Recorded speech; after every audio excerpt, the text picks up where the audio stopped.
حدیث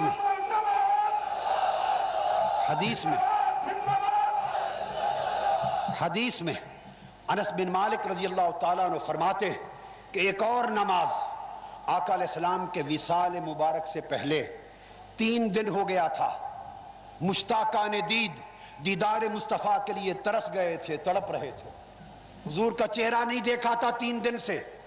ابو بکر صدیق جماعت کرا رہے تھے، صحابہ کرام پھر حالت نماز میں تھے۔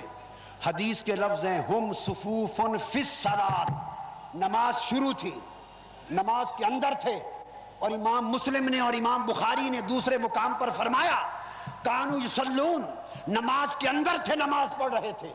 اس حالت میں تاجدار کائنات صلی اللہ علیہ وآلہ وسلم نے افاقہ محسوس فرمایا۔ بسم اللہ، دروازے پر آئے، آپ نے پردہ اٹھایا اور خیال کیا کہ دیکھوں میرے غلام کس طرح نماز پڑھتے ہیں ابو بکر کے پیچھے، اور منظر کیا ہے۔ میرے مصطفیٰ غلاموں کا منظر دیکھنے کے لیے دروازے پر آ گئے، پردہ اٹھایا۔ صحابہ کہتے ہیں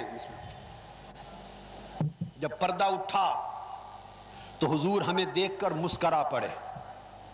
بولیے کیا؟ اب بنگلہ دیش والوں ایک نکتہ بتانا، آپ حج پر عمرے پر گیا ہے، جب ریاض الجنہ مسجد نبوی میں کھڑے ہو کر آپ نماز پڑھتا ہے تو اور آپ کا چہرہ قبلہ کی طرف ہوتا ہے تو حضور کا گھر بیت نبوی جالی مبارک کدھر ہوتا ہے، سامنے یا بائیں کندھے کی طرف؟ اونچا بولو۔ اور بائیں طرف آخر میں ہوتا ہے۔ اب ہم کو ایک بات بتاؤ، آپ بائیں طرف مڑ کے نہ دیکھو، سیدھا دیکھو۔ اگر کوئی شخص بائیں طرف کھڑا مسکرا رہا ہو اور آپ کا چہرہ بالکل سیدھا ہو تو آپ کو اس کا مسکرانا نظر آ جائے گا؟ بولو آئے گا؟ جس کو نظر آتا ہے ادھر چہرہ کیے بغیر ہم کو بتا دے ہاتھ کھڑا کر کے، جس کا اتنا بڑا آنکھ ہے، نظر نہیں آ جائے گا۔ صحابہ نماز میں کھڑے اور نماز میں نگاہیں کہاں ہوتی ہیں؟ سامنے سجدہ کی جگہ پر۔ حالت نماز میں بائیں طرف دروازے پر مصطفیٰ نے پردہ اٹھایا ہے اور پردہ اٹھا کر مسکرایا ہے، اور صحابہ کرام حالت نماز میں ہیں۔ ہم آپ سے پوچھتا ہے، علماء سے پوچھتا ہے، مصطفیٰ کے ادب اور تعظیم میں کمی کرنے والوں اور حالت نماز میں مصطفیٰ کے خیال کا انکار کرنے والوں اور مصطفیٰ کے عشق اور محبت کو کم رکھنے والوں، ہم کو بتاؤ، اگر چہرہ ادھر نہیں موڑے گا تو بغیر چہرہ موڑے بائیں طرف دروازے پہ کھڑے ہو کر مسکرانا نمازیوں کو کیسے نظر آ جائے گا؟ آئے گا نظر؟ تو جب میرے آقا نے پردہ اٹھا دیا اور دروازے پر مسکرا دیا تو حالت نماز میں صحابہ نے حضور کا مسکراہٹ کیسے دیکھ لیا، حضور کا تبسم کیسے دیکھ لیا؟ خدا کی قسم کوئی نہیں دیکھ سکتا۔ بائیں طرف دروازے پر مصطفیٰ کا مسکرانا کوئی نہیں دیکھ سکتا جب تک ہر کوئی قبلہ کو چھوڑ کر اپنا منہ ادھر کو نہ موڑ لے۔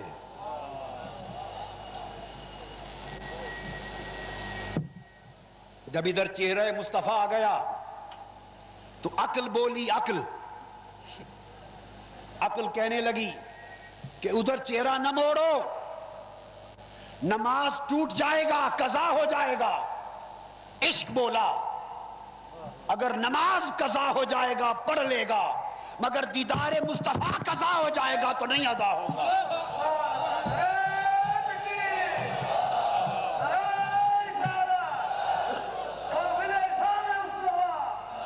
عقل بولی کہ اگر تمہارا چہرہ ادھر مڑ گیا، کعبہ ادھر ہے، کعبہ ادھر ہے۔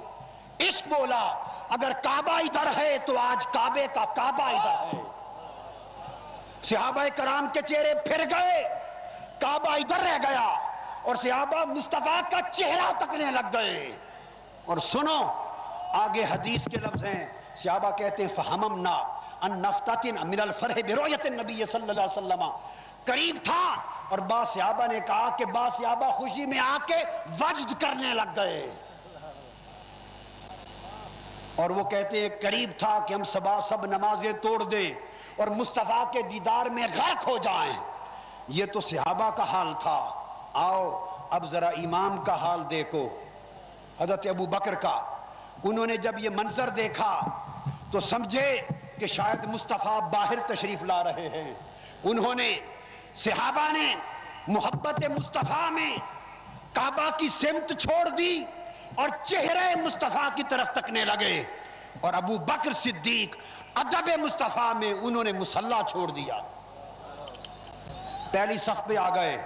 جب حضور نے منظر دیکھا تو حدیث کے لفظ ہیں، فرمایا اشار الینا، حضور نے ہم کو اشارہ کیا اور فرمایا ان اتموا صلاتکم، اپنی نمازیں مکمل کر لو۔ وارخ الستر، فرمایا اتموا، مکمل کر لو، یہ نہیں فرمایا کہ دہرا لو، یہ نہیں فرمایا کہ دہراؤ ٹوٹ گیا نماز، تمہارے چہرے پھر گئے، نماز دوبارہ پڑھو، دوبارہ پڑھنا نہیں فرمایا، فرمایا پورا کر لو۔ تو پتا چلا کہ رخ چہرہ کعبہ کی طرف ہو تب بھی نماز ہے، اور صحابہ کا رخ اگر چہرہ مصطفیٰ کی طرف ہو تو نماز کی بھی نماز ہے۔ یہ صحابہ کرام کا عشق تھا، یہ صحابہ کا ادب تھا۔ ارے ان کے ادب میں، حالت نماز میں ادب مصطفیٰ تھا۔ بولو اگر برابر جانتے تو نماز میں مصطفیٰ کا ادب اس درجہ پہ کرتے؟ بولیے، اور پوچھو، یہ تو ہے حضرت ابو بکر صدیق، پوچھو فاروق اعظم سے رضی اللہ تعالیٰ عنہ، صحیح بخاری، حج کا موقع ہے، حجر اسود کو بوسہ لے رہا ہے، اور حجر اسود کو پکڑ کر بولا انی اعلم انک حجر لا تنفع ولا تضر واللہ ما قبلتک ابدا لولا ارى رسول اللہ صلی اللہ علیہ وسلم یقبلک۔ اے حجر اسود، خدا کی قسم، اب عمر جانتا ہے کہ تو ایک پتھر ہے، نہ میرے نفع کا مالک نہ میرے نقصان کا مالک، مگر تمہیں جو چومتا ہوں خدا کی قسم کبھی نہ چومتا اگر مصطفیٰ کے لب تم سے نہ لگے ہوتے۔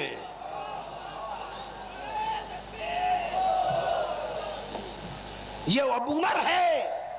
عثمان غنی سے پوچھو جو صحن کعبہ میں کھڑا ہے حدیبیہ کے وقت، حضور نے سفیر بنا کے بھیجا ہے، میرے آقا اور صحابہ حج کو نہیں آئے، کفار مکہ نے کہا عثمان تم طواف کر لو کعبے کا۔ 6 سال کے بعد عثمان غنی کعبہ کے سین میں آیا ہے، 6 سال کے بعد کعبہ کے سین میں کھڑا ہے۔ عثمان نے کہا خدا کی قسم طواف نہیں کروں گا حتی یطوف بہی رسول اللہ، جب تک میرا مصطفیٰ طواف نہیں کرتا ہم طواف نہیں کرے گا کعبہ کا۔ اس لیے کہ اس کعبے کو قبلہ تو بنایا ہی چہرہ مصطفیٰ نے ہے، چہرہ مصطفیٰ نے قبلہ بنایا ہے۔ علی شیر خدا سے پوچھو جنہوں نے نماز عصر نہیں پڑھی اور مصطفیٰ کے آرام پر نماز قربان کر دی، اور حالت نماز قربان ہو گئی، سورج غروب ہو گیا، مصطفیٰ نے پوچھا علی نماز پڑھ لیا؟ عرض کیا یا رسول اللہ نہیں، فرمایا پڑھ لو قضا۔ نگاہ کی طرف دیکھا کہ آپ کے آرام پر قربان ہو اور قضا پڑھوں، مصطفیٰ کھڑے ہو گئے، عرض کیا اللہم ان علی کان فی طاعتک و طاعت رسولک، اللہ علی تیری اطاعت اور تیرے نبی کی اطاعت میں تھا۔ نماز تو قضا ہو گئی، اللہ کی اطاعت کیا ہوئی؟ تو پتہ چلا مصطفیٰ کے ادب میں رہنا حقیقت میں اطاعت خدا ہے، عبادت خدا ہے۔ تو لوگوں آؤ حضور کے عشق میں، حضور کے ادب میں، حضور کی تعظیم میں جینا سیکھو۔ تمہاری زندگی کا ایک ایک سانس مصطفیٰ کے عشق، ادب اور تعظیم میں ہو جائے، پھر تمہارا ایمان ہے۔ جس کا ادب، تعظیم، جس کا عشق اور محبت مصطفیٰ کا، جتنا زیادہ ہے اس کا ایمان اتنا حق ہے، جس کا ادب جتنا کم ہے اس کا ایمان اتنا کم ہے، جس کا ادب نہیں ہے اس کا ایمان نہیں، اس کا کفر ہے۔ لہذا حضور صلی اللہ علیہ وآلہ وسلم کے کو برابر سمجھنے کی بجائے افضل الخلق، سید البشر اور نور الانوار جانو، اور حضور کو کائنات میں افضل جان کر اتنی تعظیم کرو کہ سب تعظیمیں ختم ہو جائیں، اتنا ادب کرو کہ سب ادب ختم ہو جائیں۔ یہی معنی ہے وَتُعَزِّرُوهُ وَتُوَقِّرُوهُ کا۔ اللہ تبارک و تعالی حضور علیہ الصلوۃ والسلام کے صدقے ہمارے حال پہ رحم فرمائے اور ہمیں ادب اور عشق اور محبت مصطفیٰ والا ایمان عطا فرمائے۔ وما علینا الا البلاغ۔